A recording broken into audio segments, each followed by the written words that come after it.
OandasanKeal, and I'll be talking about video game violence and how it affects our society, and here are my cards. 1, 2, Oh, let's get in there. He's going to dock you points. 3, 4, 5, 6, 7, 8. Okay. 1, 2, 3, 4,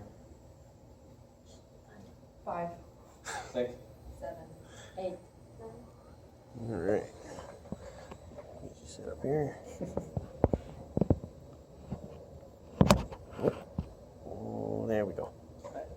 I would first like to start off from a quote from the Supreme Court case, Brown versus the Entertainment Merchant Association.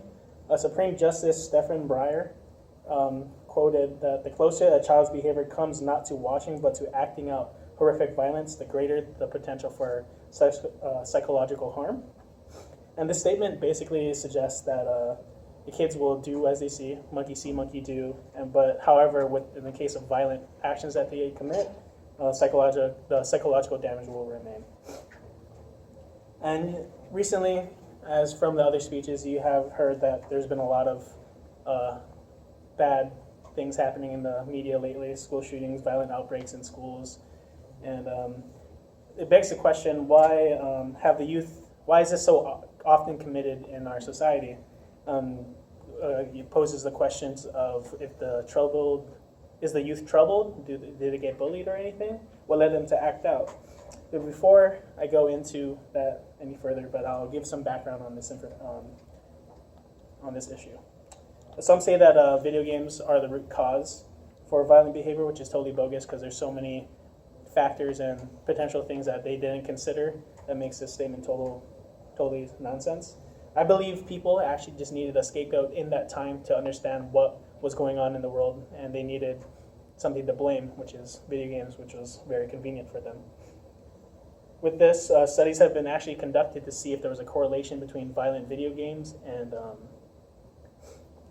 if the violent tendencies happen out in the kids and in the world. But nothing conclusive came up, but it doesn't disprove the fact that it doesn't impact or influence the audience.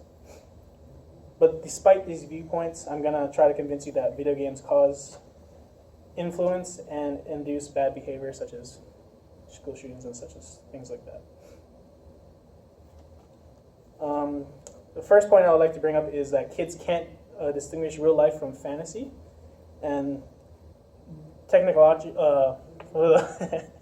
in this world, technology has been advancing so rapidly that it's very hard to tell real life from the fantasy world, such as games such as Last of Us. Last of Us has a very highly detailed and realistic world that it seems almost believable that you are the main character, or it's very hard to tell differences in the real life from the fantasy world. And there was actually a book called Media Violence in Children, authored by Douglas Gentile, and back in 2014, and he discussed how children haven't developed this thing called ethical decision framework, which is basically the right and wrong of things, seeing things as wrong or right, or whether they should do it or not. And since they're at this age that they become more susceptible to violence, which leads to developing violent traits as they grow older. The second main point I want to bring up is this research paper that this author Christina Lyon has brought up from the CQ researcher. And she brings up that video games often display very explicit content, and that's not the issue, is that the fact that the explicit content is overly exposed multiple times in one sitting, such as 10 times between 10 minutes. And the target audience usually for this youth group is usually 13 to 29, so these kids are still developing that ethical decision framework that tells them from right or wrong. So they're down the road, their ethical framework can be halted or even stopped if they wanted to develop that thing any further, just empathy and kindness.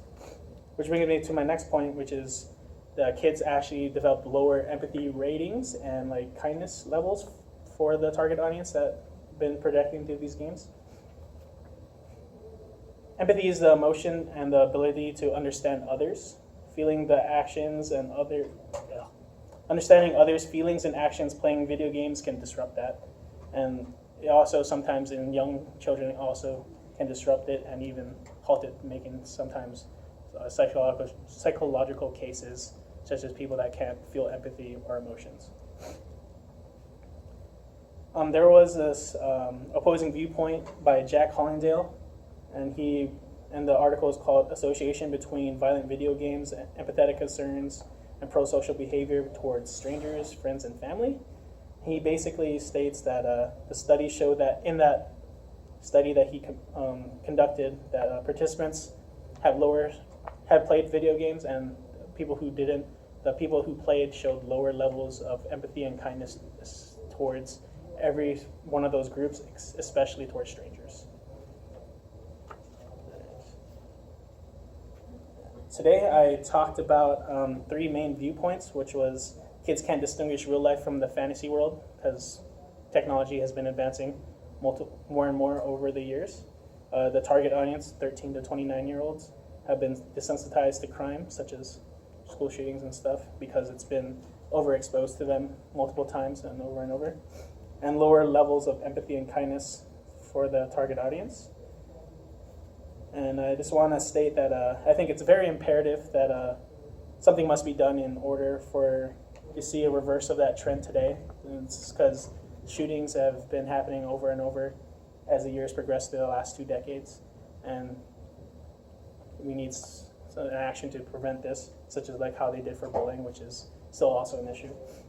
I think as human beings, it should be a priority for kids to be allowed to be kids without growing up too fast by looking through the media or any other certain things, so they don't have to grow up too fast where they don't have to see bad stuff as soon as they turn the corner or they go home and watch TV. You see bad stuff. And I think it should be a goal for everyone if they want to reach for a better tomorrow. Kids should not be forced to grow up in this harsh reality that we call today.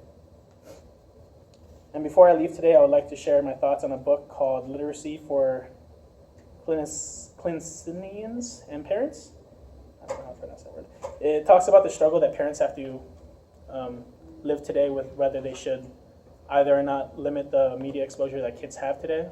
So what I want to leave you with today is as a parent, what would you do for your kid if you had a choice of limiting their content allowance, exposure? Or should you just allow it to happen? Because if you limit it, it means less opportunity and less information that they can get, giving them a disadvantage compared to the rest of the world.